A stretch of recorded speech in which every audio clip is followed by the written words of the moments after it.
Assalamualaikum warahmatullahi wabarakatuh. Bagaimana kabarnya hari ini? Semoga dalam keadaan sehat semua ya. Baik, sebelum kita memasuki pembelajaran, mari kita berdoa terlebih dahulu agar pembelajaran kita hari ini diperlancar semuanya. Berdoa dimulai.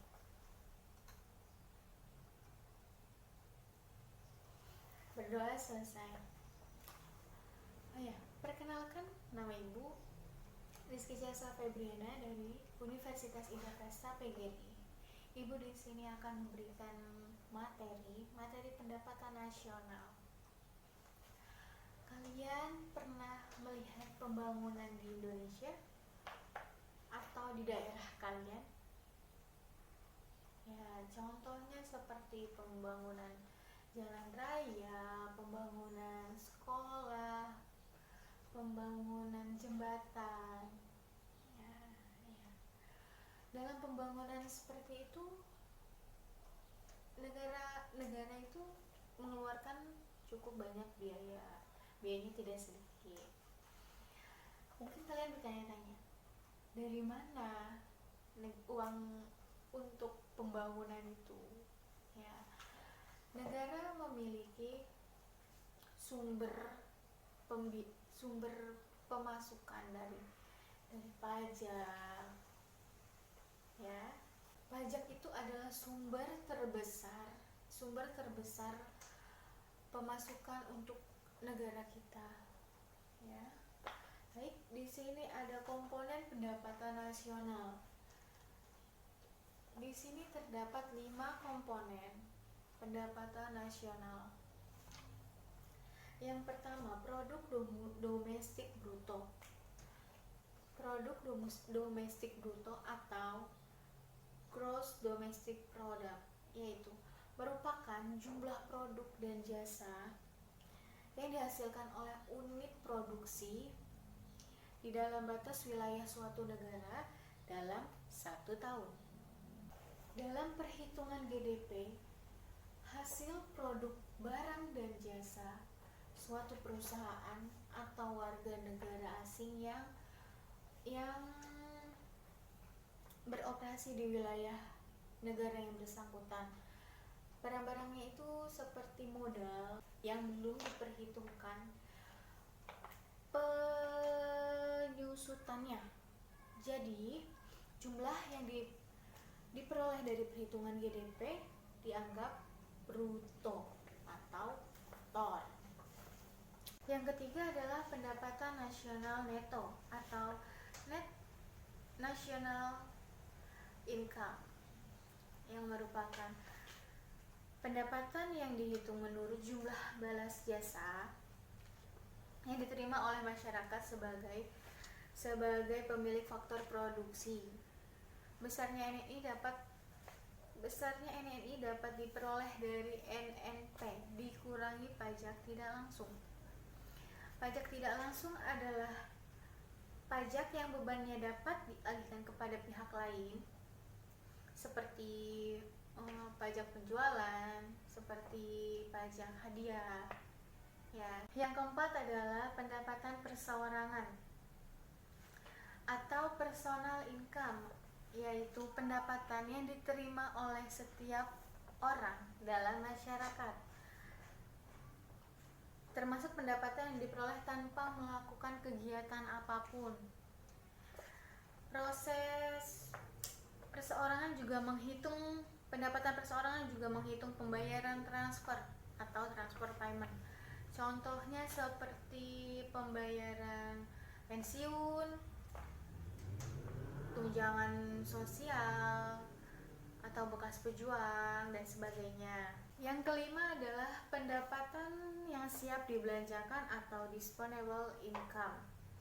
Adalah pendapatan yang siap untuk dimanfaatkan guna membeli barang dan jasa konsumsi, dan selebihnya menjadi tabungan yang disalurkan menjadi investasi. Disposable income diperoleh dari personal income dikurangi pajak langsung. Pajak langsung adalah pajak yang bebannya tidak dapat dialihkan kepada pihak lain. Artinya, pajak pendapatan yang harus ditanggung oleh wajib pajak itu sendiri. Contohnya seperti pajak pendapatan. Ya, baik, materinya cukup sampai di sini yang untuk Ibu jelaskan. Selebihnya materi yang selanjutnya akan dijelaskan oleh Ibu Ina. Terima kasih. Ya, Assalamualaikum warahmatullahi wabarakatuh. Perkenalkan, nama Ibu Ina Agustina dari Uninda PGRI, jurusan Pendidikan Ekonomi. Nah, di sini Ibu akan membahas tentang manfaat perhitungan pendapatan nasional. Nah, jika apabila data pendapatan nasional ini dapat diketahui, maka akan memberikan dampak bagi kondisi perekonomian dalam suatu negara. Nah, di sini ada beberapa dampak yang bisa timbul dari adanya pendapatan nasional ini. Yang pertama itu, jika diketahui pendapatan nasionalnya, pemerintah dapat menelaah kembali struktur perekonomian yang kemudian dapat dijadikan bahan untuk membuat kebijakan guna meningkatkan kondisi perekonomian negara ini. Lalu yang kedua, pemerintah dapat meningkatkan penyebaran pendapatan yang kurang merata di antar daerah. Nah, oleh karena itu, pemerintah dapat membuka lapangan kerja yang baru di daerah yang berpendapatan rendah, dengan tujuan mengurangi pengangguran, kemiskinan, serta distribusi pendapatan antar daerah juga akan lebih merata. Semua itu diharapkan kondisi perekonomian di negara ini dapat ditingkatkan. Lalu yang ketiga, pemerintah dapat menentukan besarnya kontribusi berbagai sektor perekonomian terhadap pendapatan nasional. Ya, maksudnya pemerintah dapat meningkatkan sektor-sektor tertentu yang kurang memberikan kontribusi bagi pendapatan nasional agar dapat lebih berkontribusi terhadap nasional untuk masa yang akan datang, serta dapat menentukan sektor mana saja yang menjadi andalan untuk meningkatkan pendapatan nasional. Nah, yang terakhir ini, pemerintah dapat membandingkan kemajuan perekonomian dari waktu ke waktu sehingga dapat dijadikan sebagai landasan perumusan kebijakan untuk meningkatkan kondisi perekonomian di negara ini untuk masa depan yang akan datang. Nah, lanjut, di sini juga ada beberapa manfaat yang akan diperoleh jika kita mempelajari pendapatan nasional. Yang pertama itu, jika diketahui, kita dapat mengetahui dan menganalisa struktur ekonomi suatu negara. Dari perhitungan pendapatan nasional, kalian dapat mengetahui apakah suatu negara cenderung berstruktur ekonomi industri, agraris, atau jasa. Lalu yang kedua, dapat membandingkan keadaan perekonomian dari waktu ke waktu karena pendapatan nasional dicatat setiap tahun. Kalian juga akan memiliki catatan angka-angka perkembangan ekonomi dari waktu ke waktu. Lalu yang ketiga, dengan dapat membandingkan perekonomian antar negara, antara kabupaten maupun antar provinsi. Nah, di sini juga ada tujuan kenapa kita harus mempelajari pendapatan nasional ini. Yang pertama itu untuk memperoleh taksiran akurat mengenai nilai barang dan jasa yang dihasilkan masyarakat suatu negara dalam satu tahun. Lalu yang kedua, untuk membantu membuat rencana dan melaksanakan program pembangunan berjangka untuk mencapai tujuan pembangunan. Lalu yang ketiga ada untuk mengkaji dan mengendalikan faktor-faktor yang mempengaruhi tingkat perekonomian suatu negara. Nah, kita lanjut ke yang kedua, yaitu tentang metode perhitungan pendapatan nasional. Nah, di metode ini kita akan belajar 3 metode. Yang pertama itu metode produksi, yang kedua metode pengeluaran, dan yang ketiga adalah metode pendapatan.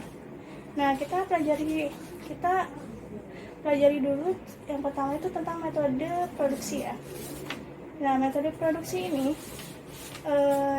dirumuskan dengan Y sama dengan P1 dikali Q1 ditambah P2 dikali Q2 tambah PN dikali QN, yang mana yaitu produk nasional, P-nya itu harga barang dari unit ke-1 hingga unit ke-N, lalu Q jumlah barang dari jenis ke-1 hingga jenis ke-N. Nah, komponen-komponen pembentukan pendapatan nasional menurut metode produksi terdiri atas 11 sektor. Nah, yang pertama itu ada pertanian, pertambangan, industri, listrik, bangunan, perdagangan, pengangkutan, bank, pemerintah, dan jasa-jasa lainnya. Lalu yang kedua ada metode pengeluaran yang dirumuskan sebagai Y sama dengan C ditambah I ditambah G ditambah X dikurang M, yang mana Y itu pendapatan nasional, yang C pengeluaran konsumsi rumah tangga konsumen, yang I itu pengeluaran investasi rumah tangga produsen, G pengeluaran pemerintah dari rumah tangga pemerintah, X ekspor, M impor. Ya, konsumsi yaitu pengeluaran yang dilakukan rumah tangga konsumen, ditulis dalam rumus dengan lambang C. Lalu investasi yaitu pengeluaran yang dilakukan rumah tangga produsen, ditulis dengan rumus yang berlambangkan I. Yang C itu pengeluaran pemerintah, yaitu pengeluaran yang dilakukan rumah tangga pemerintah yang ditulis dengan lambang G. Lalu ekspor dan impor yaitu pengeluaran yang dilakukan rumah tangga luar negeri, ditulis dengan lambang M. Lanjut yang ketiga atau yang terakhir ini yaitu metode pendapatan. Nah, rumusnya ini Y sama dengan R sama ditambah S ditambah I ditambah P, yang mana Y itu pendapatan nasional, R adalah sewa, S upah, I bunga modal, dan P laba. Nah, dengan demikian komponen-komponen pembentukan pendapatan nasional menurut metode pendapatan terdiri dari 4 komponen. Yang pertama sewa yang diterima pemilik faktor produksi alam. Lalu yang B, upah yang diterima pemilik produksi tenaga kerja. Lalu yang C adalah bunga modal yang diterima pemilik faktor produksi modal. Nah, yang ke D, laba yang diterima pemilik faktor produksi kewirausahaan. Nah, sekian materi dari Ibu. Ada yang ingin bertanya? Ya, tidak. Baik. Terima kasih. Assalamualaikum warahmatullahi wabarakatuh. Oke, Assalamualaikum warahmatullahi wabarakatuh. Perkenalkan, nama Bapak Muhammad Nur Syarawi, Bapak dari Universitas Sinarpas Pagi. Bapak di sini akan melanjutkan materi dari kakak-kakak sebelumnya.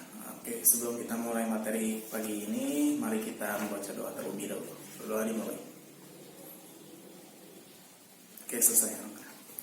Jadi Bapak di sini akan menyampaikan tentang materi pendapatan per kapita. Pendapatan per kapita itu adalah besaran pendapatan rata-rata penduduk di suatu negara. Pendapatan per kapita diperoleh dari hasil pembagian pendapatan nasional suatu negara dengan jumlah penduduk negara tersebut. Kemudian pendapatan per kapita sering digunakan sebagai tolak ukur kemakmuran dan tingkat pembangunan suatu negara. Jadi semakin besar pendapatan suatu negara, biasanya semakin sejahtera pula warga negara tersebut. Jadi pendapatan per kapita sendiri juga sering digunakan membandingkan kesejahteraan atau standar hidup suatu negara dari tahun ke tahun. Nah, biasanya negara-negara itu mempunyai analisis atau mempunyai data tentang pendapatan per kapita. Jadi dia setiap tahunnya akan mengukur apakah pendapatan per kapitanya itu semakin naik atau semakin turun. Kemudian, apakah terdapat hubungan pendapatan nasional dengan jumlah penduduk? Jawabannya adalah iya. Karena sangat berhubungan. Pendapatan per kapita diperoleh dari pendapatan nasional pada tahun tertentu, kemudian dibagi dengan jumlah penduduk suatu negara pada tahun tertentu. Pendapatan nasional dapat dilihat dari berbagai pendekatan. Kemudian faktor-faktor yang mempengaruhi pendapatan nasional. Yang di sini ada 3 faktor. Yang pertama adalah permintaan dan penawaran agregat. Yang kedua adalah konsumsi dan tabungan. Yang ketiga adalah investasi. Kemudian adalah distribusi pendapatan. Distribusi pendapatan adalah bagaimana tingkat menyebar pendapatan di suatu negara atau daerah. Jadi bagaimana pendapatan yang didapat setiap tahunnya oleh negara itu didistribusikan atau disalurkan ke wilayah-wilayah agar pemerataan itu terjadi anak-anak. Jadi tidak hanya di kota-kota besar aja yang menikmati pendapatan per kapitanya itu naik, jadi masing-masing wilayah tersebut juga pendapatannya akan naik. Jadi tidak terpaku di kota negara saja. Contohnya di Indonesia sendiri, rata-rata di Indonesia sendiri itu pertumbuhannya itu lebih ke kota atau ibu kota Jakarta dengan Pulau Jawa, sementara di kota-kota lain itu cenderung tertinggal. Jadi si distribusi pendapatan ini berperan untuk membagi pendapatan yang didapat oleh negara ke wilayah-wilayah lain agar pendapatan negara itu tidak terpakai hanya di kota-kota besar saja. Jadi seperti itu. Jadi pendapatan nasional biasanya digunakan sebagai salah satu indikator kemakmuran oleh suatu negara. Oleh karena itu pemerintah senantiasa berusaha meningkatkan pendapatan nasionalnya. Tinggi rendahnya pendapatan nasional dipengaruhi dengan produktivitas penduduk yang pendapatan nasional yang tinggi secara disertai dengan pemerataan menunjukkan kesejahteraan masyarakat. Oleh karena itu, sebagai penerus, kalian harus membekali diri kalian dengan belajar yang sangat giat ya anak-anak mulai dari sekarang. Jadi ketika kamu lulus nanti, kamu itu mempunyai keahlian. Nah, keahlian itu bisa menjadi sumber pendapatan kalian anak-anak. Jadi seperti itu. Jadi kalian itu harus kreatif, inovatif agar kelak nanti kalian itu akan mempengaruhi laju ekonomi di suatu negara atau di wilayah kamu lah minimal. Jadi misal kamu kreatif nih, kamu akan menciptakan inovasi yang kemudian menjadikan hasil pendapatan kamu. Jadi bisa disimpulkan negara itu membutuhkan orang-orang yang kreatif untuk membangun negara tersebut. Jadi jika kalian tidak memulai dari sekarang rasa kreatif itu, jadi kapan ya? Kapan kalian akan sukses gitu? Jadi itu ditentukan dari sekarang. Baiklah anak-anak, cukup materi dari Bapak. Kurang lebihnya mohon maaf. Billahi taufiq wal hidayah. Wassalamualaikum warahmatullahi wabarakatuh.